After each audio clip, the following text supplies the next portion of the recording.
Coming up tonight on Business Live, players in the downstream petroleum industry in crunch meeting with tanker drivers as they move to avert fuel shortage on the market.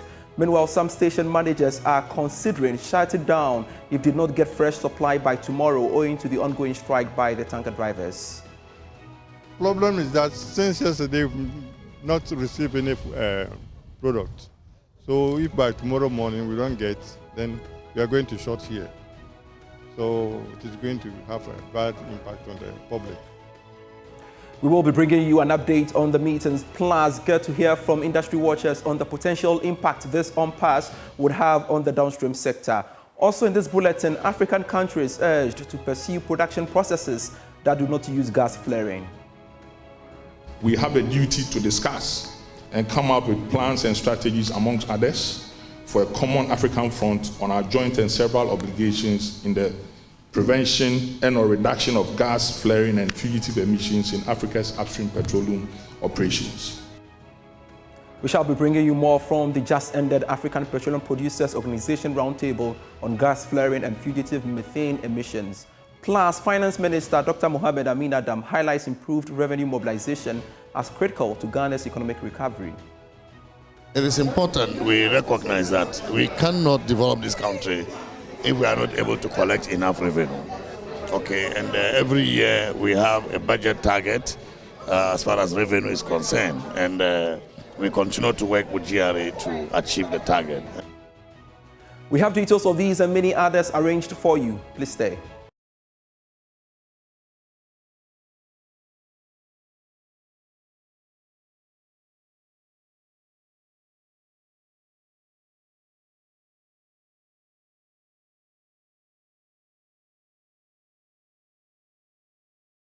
Always a pleasure to have you on. I am Pius Kojo Baka, and look now at our stories.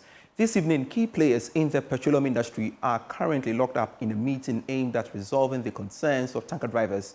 The drivers have been on strike since Monday, demanding better remuneration and working conditions. Already, the Association of Oil Marketing Companies have warned that they are running low on stocks at their service stations as a result of the strike by the tanker drivers. Now, Joy Business is keeping an eye on this following meeting and shall keep you updated in our subsequent bulletins. But we know some oil marketing companies are considering shutting down as a result of the development, and some are saying if they continue not to have fresh supply, they may be forced to shut down.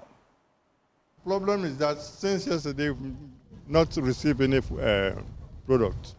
So if by tomorrow morning we don't get, then we are going to short here. So it is going to have a bad impact on the public. So per the average and the estimates based on the sales you've had over the years, with what you have underground right now, how many days do you think you're able to supply with? Tomorrow morning we shall short. Tomorrow morning we run down. You will run out by tomorrow morning, yeah, if you don't have any fresh supply? Yeah, yeah. Would that affect what we see on the board? I mean the pricing. How is that going to affect the pricing going forward? In what sense? So now we see 14.55 for Super XP. Yeah. The point I just want to establish is if we get to the point where there is a huge shortage, is that going to affect the prices at the pump? The price is not affected. It's not affected. So what is the call by people like you? You are in the industry, you are major players, to these tanker drivers. Without them, it appears that your business is not going to run. Yeah. I'll appeal to the authorities who are in charge of the problems of the tanker drivers to try to resolve it so that they can come back to work. But your one key player or stakeholder is the MPA. They say they didn't employ these tanker drivers. No. It's the tanker owners that employ the drivers. So we have to come to a compromise and see how best we can come together and solve that problem. Are you hopeful that this is going to be resolved soon? Oh, I can't tell. I can't tell. I can't tell because I'm not a member of the committee who are planning this thing all together. As managers of these various stations, how much voice do you have in this? Oh, as a manager, we don't have voice in it. If we are transporter of the product, then you can say something. But a manager of a station, we are not involved in those things. All right, so I want to engage the Chamber of Petroleum Consumers Ghana on the back of this. Joining us via phone is the Executive Secretary, Duncan Amwa. Duncan, thanks so much for joining me on Business Live. Now, the situation is getting serious by the day. What really must give to ensure that these tankers, drivers, resume work to avert limited supply of fuel? We had earlier indicated, and right so, that 22 hours be long enough the 12 days to sustain sales or supply to the market. I am not surprised that some of the outlets that you actually spoke to are already confirming they are at the point whereby tomorrow morning, if they don't get anything, which I doubt they will get anyway because the strike has been involved, they are simply going to have to shut off sales altogether to the public. This was anticipated. That issue about the driver's remuneration has been over 5 years and counting. It should not ordinarily have been an issue. I say so on the back of the fact that an employer-employee situation is usually bound by labor laws in the country.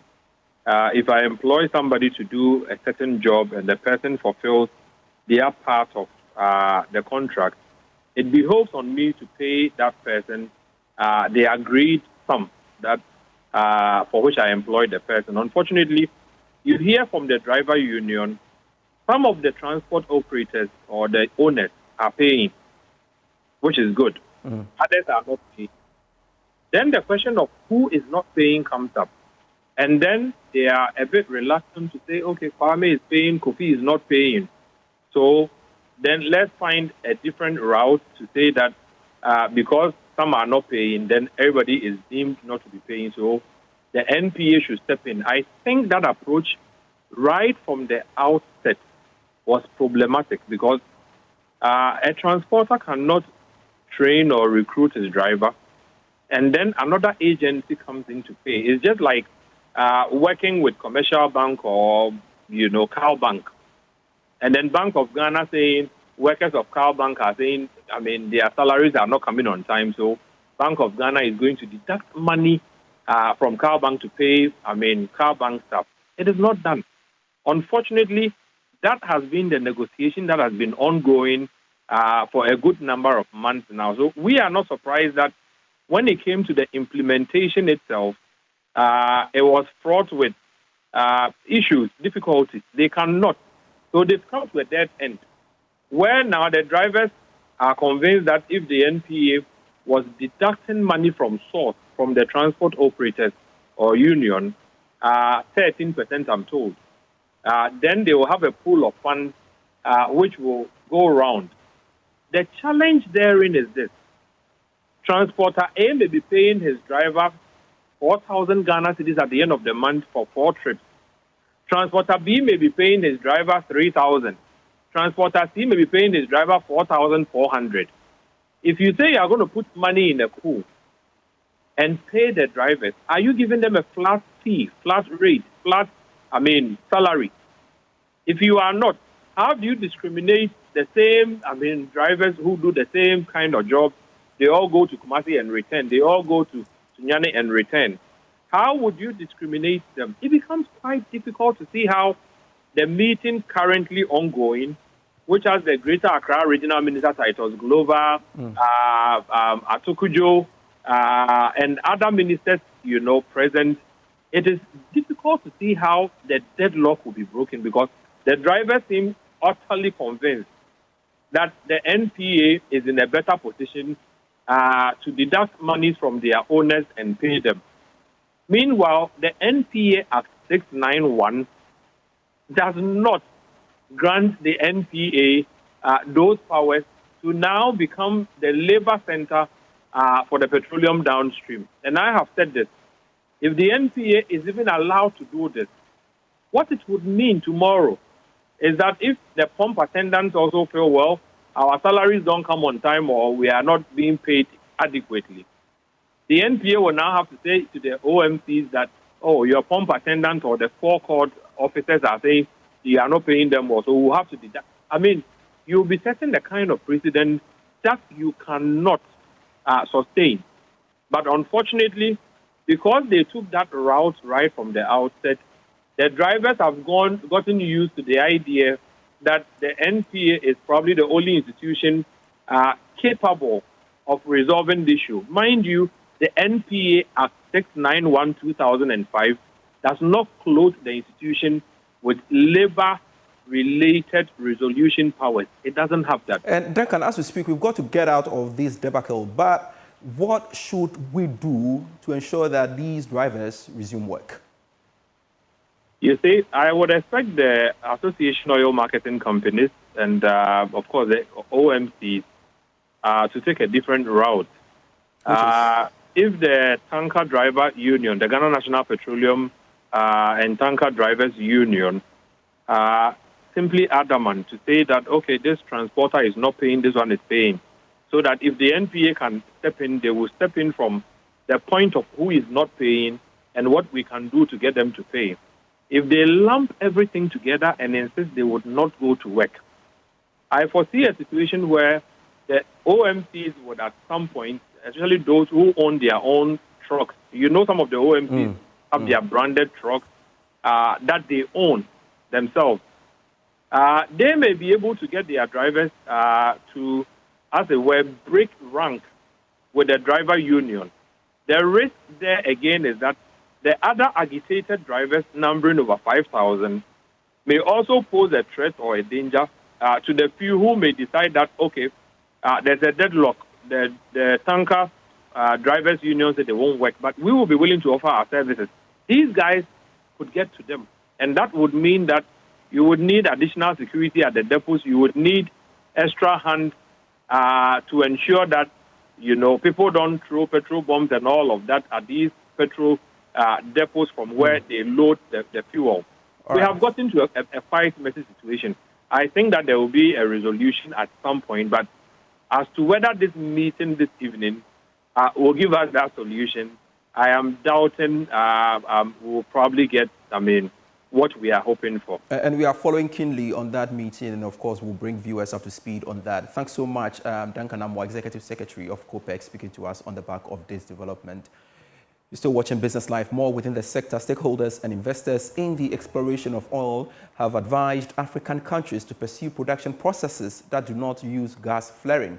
This, according to the analyst, will help attract more investors to engage in exploration on the continent. Speaking at the day one of the African Petroleum Producers Organization Roundtable on gas flaring and fugitive methane emissions, the chief executive of the Petroleum Commission, Egbert Fable Jr., said attracting investors into the energy sector is now linked to environmentally friendly practices.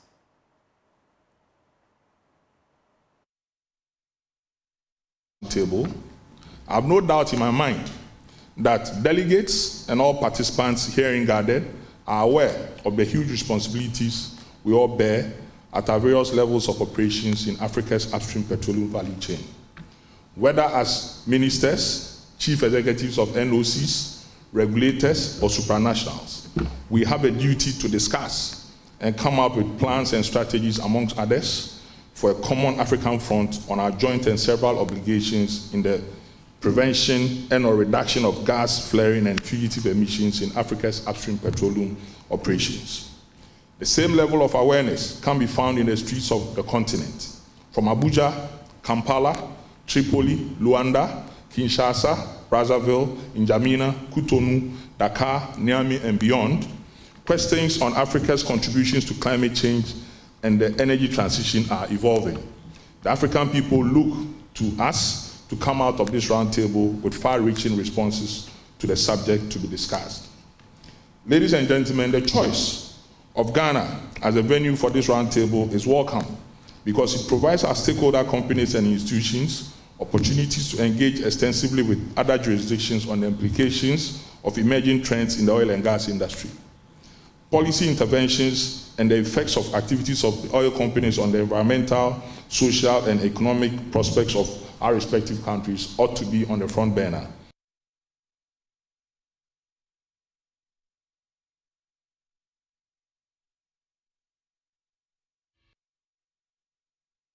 Welcome back to Business Live. Finance Minister Dr. Mohamed Amin Adam has maintained that the country's economic recovery hinges strongly on mobilizing the required revenue. He has therefore maintained that everything must be done now to deal with the revenue leakages in the country and compliance. The minister was speaking to Joy Business after inaugurating the 9-member reconstituted board of the Ghana Revenue Authority. No, but my first question is that what is your charge to the members in a very interesting time when revenue is very, very critical to the expansion of the economy and the growing of the economy? Well, I think that it is important we recognize that we cannot develop this country if we are not able to collect enough revenue. Okay, and every year we have a budget target as far as revenue is concerned, and we continue to work with GRA to achieve the target. And so this year, GRA is supposed to collect about 146 billion cedis. And so I charge the board to ensure that we meet the target. Even if we exceed the target, the better for us. But I've also drawn attention to the fact that our medium term target is to achieve a tax to GDP ratio of about 18 to 20%. And therefore, they need to put in measures and to bring efficiency to bear in their operation to ensure that we reach that target. Because that is the level that really will show that we are indeed a middle income economy. And we can then undertake projects that is expected from a middle income economy to bring development to our people. But whilst I talk about revenue, and I charge them to increase revenue, I'm also not oblivious of the fact that there are challenges associated with staffing, but also conditions of service for staff. And therefore the welfare of the staff is of paramount importance that the board looks into this, particularly in relation to promotions, in relation to the tools that they need to operate with. And so I've charged them to also look into that in order to motivate the staff to work even harder. I know that GRA staff are hardworking, they are doing the best they can. There are a few challenges here and there, leakages and in some cases non-compliance issues, ethical issues, which the board is competent to address. But above all, the welfare of the staff is very important. I've also charged them to take advantage of the digital revolution, particularly in ensuring that they introduce, for example, advanced cargo clearance systems. They introduce faceless audit, of companies and assessment of taxes using AI. I've asked them to introduce a system for the administration of refunds, tax refunds, and generally so we can leverage the use of AI and the benefits of the digital revolution to enhance tax collection, but also to make tax collection friendly. And that is also very important.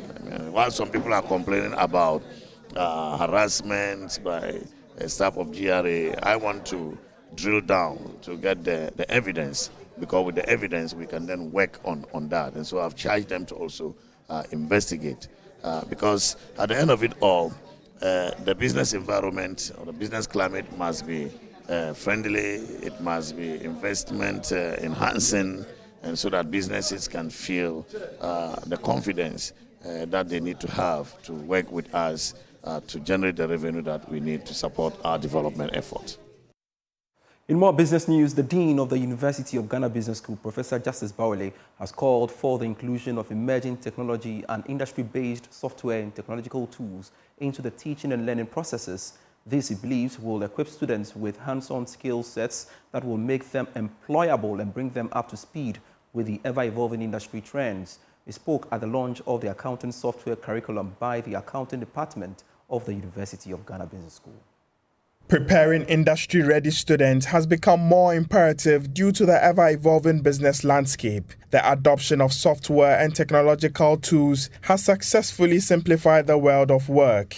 The accounting industry is one of many that have leveraged technology for efficient service delivery. Considering this, the University of Ghana Business School has introduced an accounting software curriculum to provide students with practical accounting software training. The curriculum will be available to both undergraduate and graduate students pursuing majors in accounting, finance, and other related fields. Professor Justice Bawale, Dean of the University of Ghana Business School, explains the rationale behind the curriculum. Traditional accounting requires that we train our students on how to do bookkeeping and accounting using T-account and all of those manual systems. So historically, we have remained in this. So we end up training students who go to industry. Many companies and organizations have moved on and are subscribing to accounting platforms that simplify their work processes. And so from time to time, we get the feedback from companies that, look, you are bringing us students who don't have what it takes to be plug and play. And so you must do better. We have re-strategized as a school and have decided that, look, we need to equip our students. On its practicality, this is what he had to say. The first thing we do is that we provide these students the practical component in their coursework. So you come, you do a course in accounting, you are taught the practical stuff.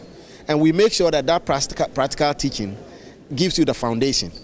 But then we don't actually make this computer accounting training part of that course so that students can focus on their theoretical elements.